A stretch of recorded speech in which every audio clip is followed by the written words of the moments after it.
primeira espécie de negociação que eu cito aqui para vocês é a que a gente conhece por parcelamento. O mero parcelamento, né? A empresa deixou de pagar uma dívida e o Estado permite que esse valor que foi deixado de recolher pelo contribuinte seja parcelado em até determinadas vezes, até determinadas parcelas. Então, a previsão quanto a isso está no artigo 151, inciso 6º do CTN. Né? Então, a legislação que fala sobre a possibilidade de parcelamento é aquela prevista no artigo 151, inciso 6º do CTN, que é uma das causas de suspensão da exigibilidade do crédito tributário. E ainda no 155-A do CTN também fala-se sobre o parcelamento. Veja que esses dois artigos foram introduzidos pela Lei Complementar número 104 de 2001. O que nos dá a ideia de que antes da Lei Complementar número 104 de 2001 não havia a possibilidade de o Estado entrar em um acordo com a Fazenda entrar em um acordo com o contribuinte, ou seja, não havia a possibilidade do Estado conceder um parcelamento ao crédito tributário, conceder a autorização do contribuinte pagar um crédito tributário de forma parcelada, né? Então, antes da Lei Complementar número 104, não havia essa possibilidade. Foi a Lei Complementar 104 de 2001 que introduziu o artigo 151/6º e o artigo 155-A do CTN, né? De modo que, antes disso, não poderia, em tese, né, salvo opiniões contrárias, haver parcelamento. Ah, mas não houve nenhum parcelamento antes da Lei Complementar número 104 de 2001? A lei de 2001, vocês lembram agora há pouco que eu falei que o refis é de 2000, né? Então, será que o refis ele era inconstitucional? Né? Foi com base em quê? Quer dizer, não havia uma lei complementar autorizando que a Fazenda fizesse parcelamento, e deveria haver, né? Porque o Código Tributário Nacional, ele é a lei complementar, ele é aquela lei geral tributária. Então, se não havia previsão da lei geral tributária, por que será que uma lei ordinária pôde introduzir o parcelamento tal do refis no 2000, que foi a lei 9964 de 2000, né? Então, o parcelamento, que é a primeira modalidade de negociação que eu considero entre a Fazenda e o contribuinte, está previsto no artigo 151/6º do Código Tributário Nacional e no 155-A do mesmo Código, ambos introduzidos pela Lei Complementar número 104, Lei Complementar 104 de 2001, tá? E só fazer uma parte aqui, mas a gente vai entrar nisso com mais detalhes mais para frente, é o seguinte: no caso dos estados e do Distrito Federal, qualquer programa de parcelamento, né, que conceda redução de juros, multas e encargos de ICMS dependem de convênio do CONFAZ. Tá? Isso de acordo com a Lei Complementar número 24 de 1975. Tá? Então, assim, os parcelamentos, além de terem a previsão no Código Tributário Nacional como um elemento que autorize que haja a criação de leis ordinárias ou mesmo complementares para a instituição de programas de parcelamento, quando estivermos falando de estados, nós precisamos da autorização da Constituição, que já existe, né, para todos os casos, do CTN, que também já existe para todos os casos, de uma lei ordinária editada por aquele estado ou Distrito Federal, ou uma outra lei, uma outra espécie normativa editada por aquele mesmo estado. Mas antes da criação desse programa de parcelamento nos estados do Distrito Federal, tem que ter um convênio autorizando, né, um convênio ICMS do CONFAZ autorizando que aquele estado ou aqueles estados criem uma lei, criem um decreto, criem uma... Tem estado que tem medida provisória também, né? Eu agora não tenho certeza quanto se a medida provisória dos estados é algo válido ou não. Eu já estudei sobre isso, mas agora não me lembro, mas tem estado que tem medida provisória, que depois é convertida em lei, evidentemente, introduzindo um programa de parcelamento. Tem que ter o convênio ICMS nos estados, tá? Por uma questão de definida na Lei Complementar número 2475, que isso é para que não haja uma concorrência entre os estados, né? Não haja um estado concedendo alguma coisa em detrimento do outro. Isso aí envolve a questão do ICMS em si. E quando for para parcelar ICMS com juros, né, com redução de juros, multas e encargos legais, haverá necessidade desse convênio, tá? Então, outra espécie de negociação prevista e que demanda a lei é a moratória. A moratória, por sua vez, já está prevista desde sempre no Código Tributário Nacional, no artigo 151, inciso 1º, e nos artigos 152 a 155. Né? Então, a moratória, que é uma espécie de diferimento no momento do pagamento de um tributo, né? Ela já está prevista lá no artigo 151.1 do CTN. E por que eu considero que isso é uma espécie de negociação, uma espécie de acordo, né? Aqui existem algumas divergências doutrinárias no seguinte aspecto. Muitos dizem que o parcelamento é, na verdade, uma modalidade de moratória, né? Então, a moratória seria gênero, do qual os parcelamentos são espécie. Tá? Então, deste modo, a gente pode até considerar que os parcelamentos já estão previstos no Código Tributário Nacional. Se a gente considerar que o parcelamento é uma modalidade de moratória, é uma espécie de moratória, a gente tem que o parcelamento já está previsto no CTN desde sempre, desde que o CTN foi criado. Tá? Então, diante desse aspecto, a gente pode considerar que a moratória seria o que fundamentou a criação do programa Refis 2000. Né? Então, assim, a gente não teria mais nenhum tipo de dúvida quanto a que o Refis foi algo que foi permitido, né? Lá nos idos do ano 2000. Por quê? Porque já havia a moratória prevista no Código Tributário Nacional. Mas discussões à parte, né? A moratória, no meu ponto de vista, seria a possibilidade de parcelamento do tributo antes do seu vencimento, né? Quando o Estado permite que haja o pagamento de um tributo de forma diferida no tempo, antes de que ele se torne uma dívida. Então, o Estado já fala, olha, esse tributo aqui poderá ser pago em até tantas vezes, né?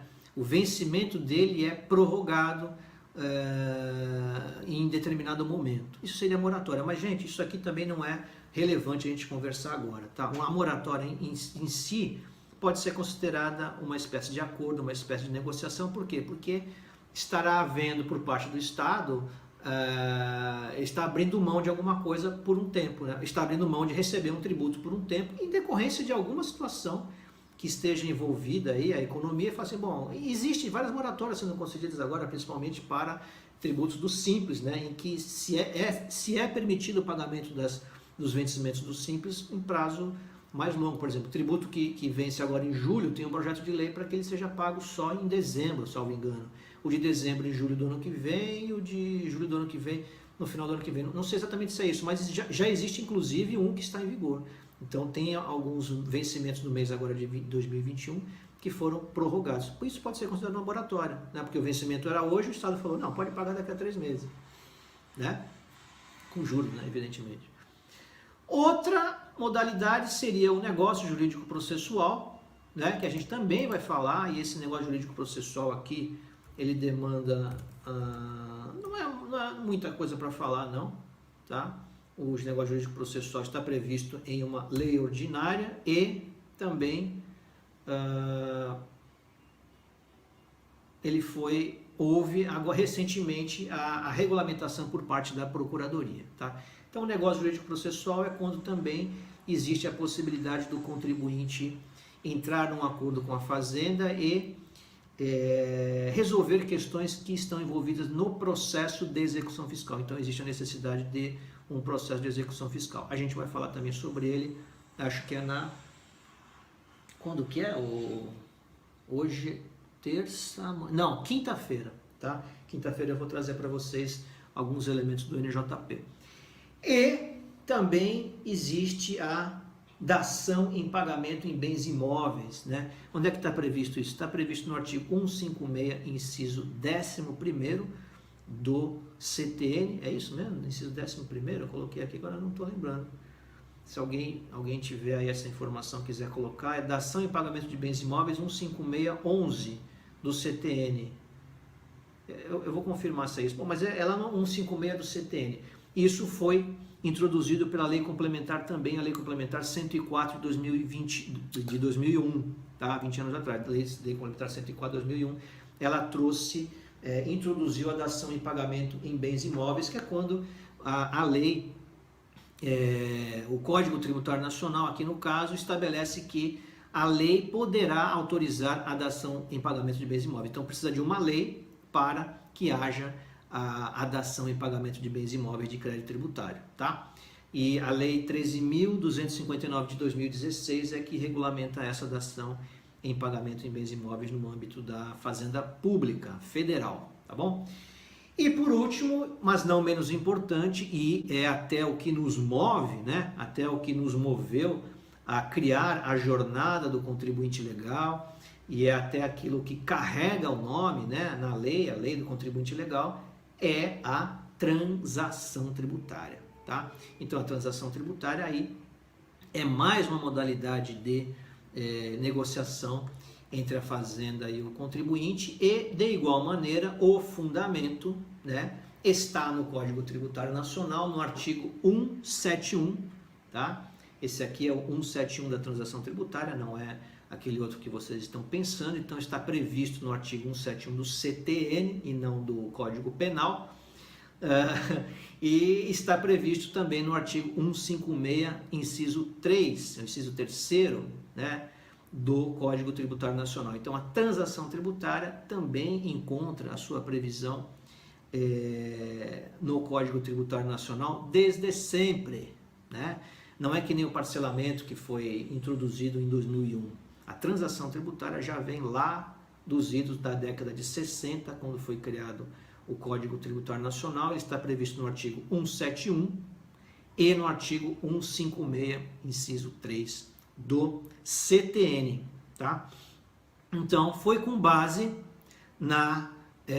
nesse artigo 171 e no 1563. 1563 é aquele artigo que fala sobre quais são as hipóteses de extinção do crédito tributário. Então, coloquem aí em amarelo, né, essa questão de que a transação é uma forma de extinção do crédito tributário para a gente discutir oportunamente. Então, se você quer discutir sobre isso, coloque aí hashtag todos na jornada, tá bom? Se vocês estão gostando, curte aí, por favor, tá? Dá um likezinho e se inscreve no canal também para que vocês possam receber as notificações do YouTube sempre que a gente colocar, sempre que eu colocar algum vídeo. E hashtag juntos na jornada, tá bom? Então, dando sequência aqui, a gente terminou na transação, que é uma das modalidades de negociação, e o fundamento para a transação está no 171 do CTN e no 563 também do mesmo código. E só voltando naquele aspecto que eu acabei de falar de que foi a Lei Complementar 104 que introduziu no ordenamento jurídico a possibilidade dos parcelamentos, né?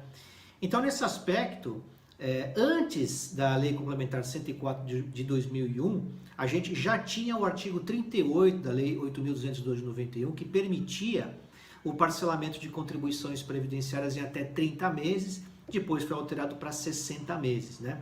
E esse artigo foi revogado pela Lei 11.941 de 2009, porque ele já está introduzido na lei geral que cuida dos parcelamentos atualmente. Então, por conta dessa introdução do artigo na lei geral que fala dos parcelamentos, esse artigo 38 da lei 8.212 foi revogado, mas para todos os efeitos, as contribuições previdenciárias somente podem ser parceladas em até 60 meses. Então, antes da lei complementar 104, a gente já tinha o artigo 38 da lei 8.212 de 91 estabelecendo a possibilidade de parcelamento.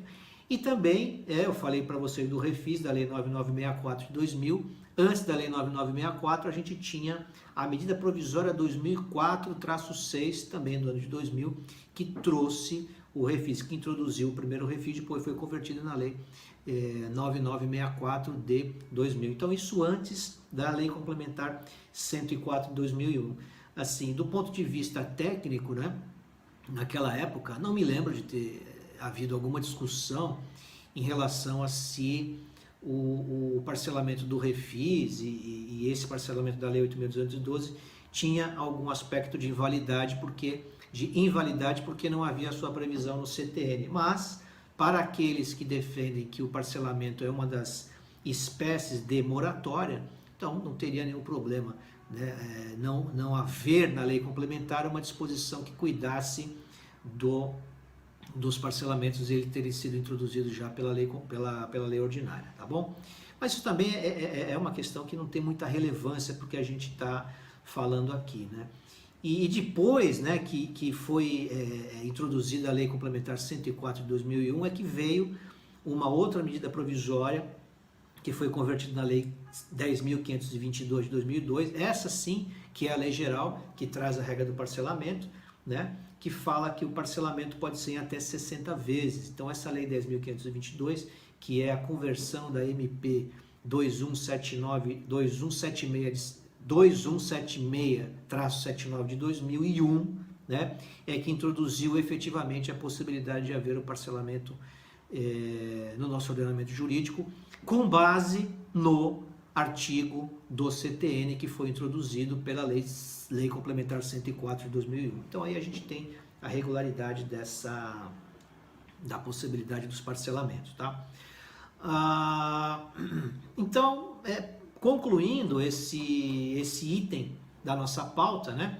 Quais seriam os fundamentos para que a Fazenda e o contribuinte entrem em acordo? Eu concluo com essa questão de o parcelamento ser ou não uma espécie de moratória, né? E como eu disse para vocês, esse aspecto pouca relevância tem, né? Considerando que hoje, né, atualmente, a gente tem todo o regulamento estabelecido de forma regular, né? Não existe nenhum aspecto que possa causar invalidade. Próximo item será, né, modalidades ordinárias de negociação. Aqui a gente vai começar já a entrar num aspecto bastante significativo aqui para os nossos encontros, que é as modalidades ordinárias de negociação. Que seriam modalidades ordinárias, né, do meu ponto de vista, que eu considero?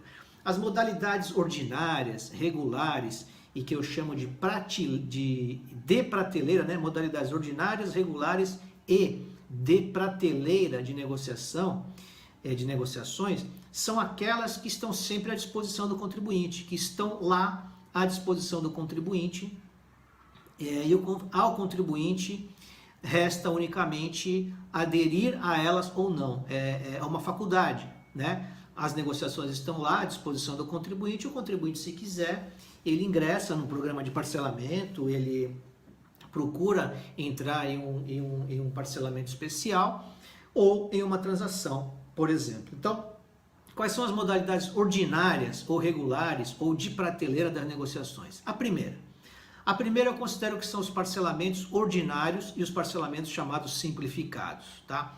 Esses parcelamentos, eles são evidentemente criados por lei, né? Então, tanto uma lei federal, quanto uma lei estadual, quanto uma lei do Distrito Federal, quanto uma lei municipal, podem estabelecer esses parcelamentos ordinários ou simplificados.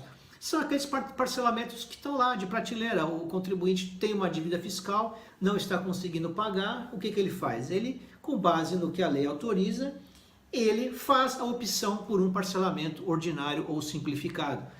No geral, esses parcelamentos concedem, né, pelo menos no âmbito federal, aí eu não vou saber dizer para vocês se no âmbito municipal também é assim, porque a gente tem 5.500 e tantos municípios, mas o fato é que no ambiente federal nós temos os parcelamentos ordinários ou simplificados, tanto de débitos junto à Receita Federal, quanto de débitos junto à Procuradoria da Fazenda, em até 60 prestações, né? Então, em até 60 prestações, eu posso, desde que eu me enquadre naquelas condições, efetuar o meu parcelamento, né? Requerer o meu parcelamento junto ao órgão fazendário e tê-lo deferido com base no que a lei me autoriza. Então, os parcelamentos ordinários e simplificados, eles estão lá à disposição do contribuinte, considerando a existência de uma lei que autoriza o Estado a fazer aquele parcelamento, aquele acordo com o contribuinte que está inadimplente. Então, uma lei federal vai autorizar que o contribuinte peça um parcelamento dos débitos federais, dos tributos previdenciários, dos tributos não previdenciários. Uma lei estadual vai autorizar que o contribuinte faça o parcelamento dos débitos de ICMS, de IPVA, qualquer outro tributo também da competência da Fazenda Estadual, é o ITBI, né? Não, ITCMD. Então, se houver uma dívida de ITCMD, o contribuinte pode, com base numa lei estadual, fazer o parcelamento, ou taxas, né, junto ao Estado. No caso do Distrito Federal, mesma coisa, né? ICMS, IPVA e também aqueles tributos que são da competência municipal, que também cabem ao Distrito Federal. E na competência municipal, uma lei autorizando parcelamento de IPTU, ISS e o ITBI. E taxas também. Então, assim, os parcelamentos ordinários simplificados, eu considero que são de gaveta, por quê? De gaveta não, de prateleira, por quê? Porque eles estão lá. Podem estar lá à disposição do contribuinte, desde que ele tenha interesse em pagar aquela dívida e parcelar. Tá com uma dívida, pô, agora consegui aqui um recurso para pagar, ingresso lá no sistema da Fazenda, sistema eletrônico, no caso da Receita Federal, o ECAC, ou Regularize, da PGFN, né? Você entra lá, senha, tal, certificado digital, faz o parcelamento simplificado, tranquilo, não tem muita dificuldade. Fez o parcelamento, confessou a dívida, começa a pagar 60 vezes. Nos estados, mesma coisa, tem que ter uma lei autorizando o parcelamento do ICMS, muito bem, se tiver uma lei, o contribuinte vai lá, faz o parcelamento desse ICMS, do IPVA, e no município, mesma coisa, Distrito Federal, mesma coisa. Então, esses são os parcelamentos ordinários simplificados. Estão lá à disposição, não tem nenhum benefício de redução de juros, multa, etc. Os juros aplicados geralmente são pelas taxas Selic, né, pelos índices da Selic, e não tem muito o que falar sobre isso. É o parcelamento, parcelou, confessou a dívida, parcela em 60 vezes, encerrou o assunto. A segunda modalidade, que eu considero como sendo de ordinária, regular ou de prateleira, são os parcelamentos especiais. O que são esses parcelamentos especiais? Como assim eu os conceituo? São aqueles parcelamentos que, além de concederem a possibilidade do contribuinte pagar em prestações do seu débito, também autorizam que o contribuinte obtenha reduções de juros, multas e encargos legais, a depender das condições que estão estabelecidas naquela lei que institui o parcelamento especial. Então, um exemplo, né, o exemplo maior de todos que a gente tem aí é aquele primeiro refis e todos aqueles outros refis federais que foram sendo criados no decorrer do tempo. Então, o primeiro refis concedeu a possibilidade do contribuinte, além de ter um parcelamento em longo prazo, acho que naquele refis o prazo era até infinito, né? Não sei se o legislador não deu conta disso, mas em algumas situações, eu tenho cliente que ainda está naquele refis do ano 2000, pagando as prestações baixíssimas, né, de acordo com um planejamento que a gente fez, e já teve um monte de contestação da Fazenda, querendo tirar do refis, e a gente, através de medidas judiciais, acabou mantendo essa empresa no refis aí, vamos dizer assim, eternamente, né? Bom, então o parcelamento especial, ele demanda, evidentemente, uma lei. Um maior exemplo deles é o refis, e depois depois do refis teve o refis, né, o primeiro refis, depois o PAEX, o PAEX, refis da Copa, refis da crise, né? Primeiro foi o refis da crise, depois o refis da Copa, depois teve o PERT, que é o parcelamento especial de regularização tributária, programa especial de regularização tributária, programa extraordinário, alguma coisa assim. Todos eles aí no decurso desses últimos 20 anos.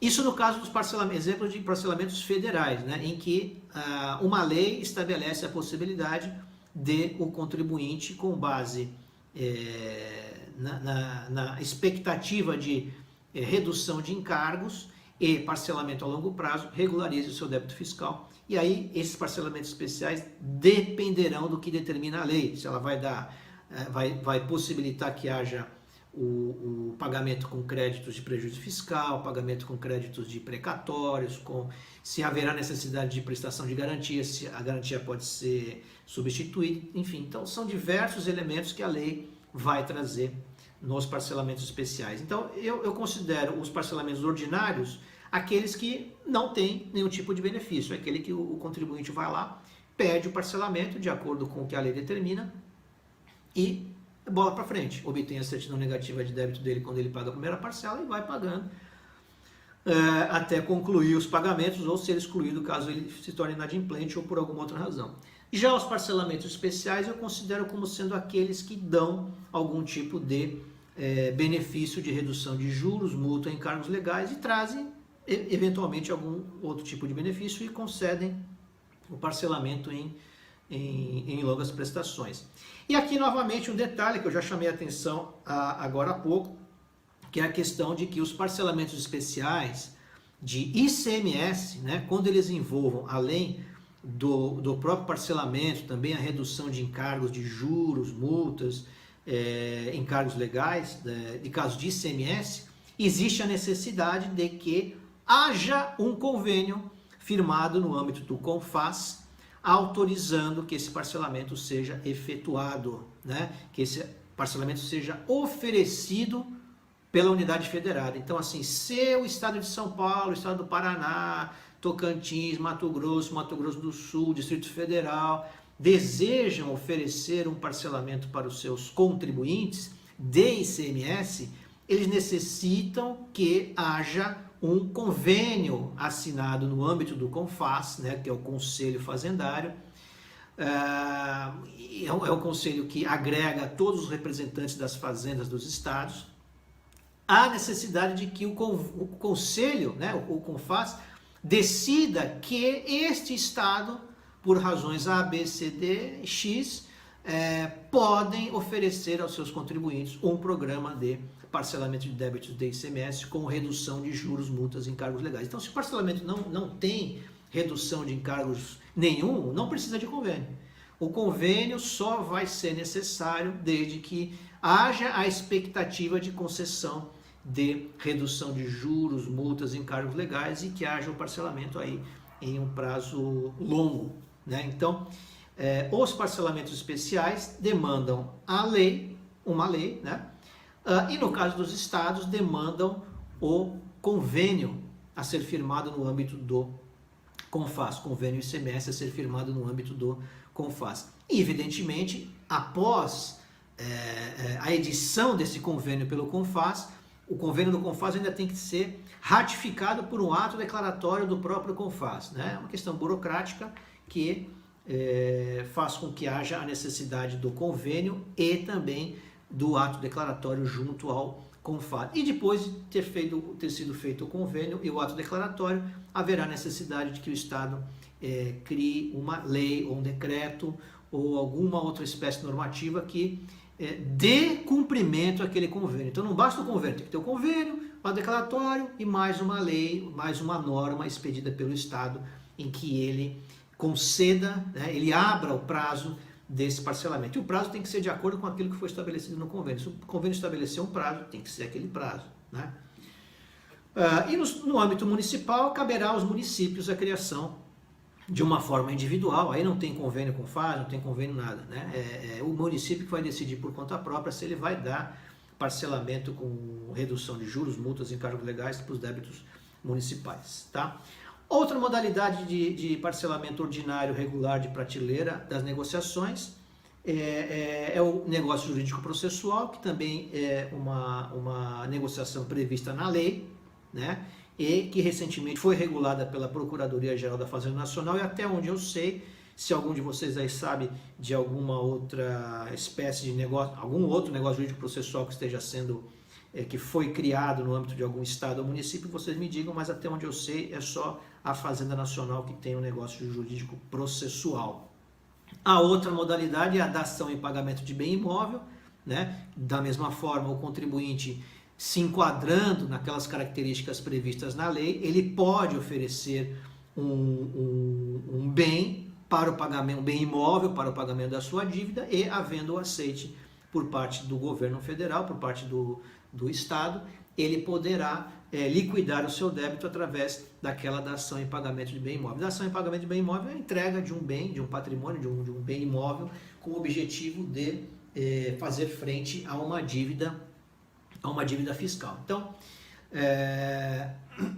e por último, que eu considero também uma modalidade ordinária, regular ou de prateleira, são as transações de igual maneira, né? Havendo a regulamentação das transações, estando as transações instituídas por lei e havendo também a edição das demais normas que regulamentam as transações, que a gente vai ver mais para frente quais são, o contribuinte poderá, se ele entender que se enquadra naquela negociação, que os débitos dele se enquadram naquela negociação, requerer a sua transação, requerer o acordo perante a fazenda. Então, essas são as modalidades ordinárias, que são aquelas que estão sempre disponíveis e que caberá ao contribuinte avaliar quais são aquelas que efetivamente lhe interessam.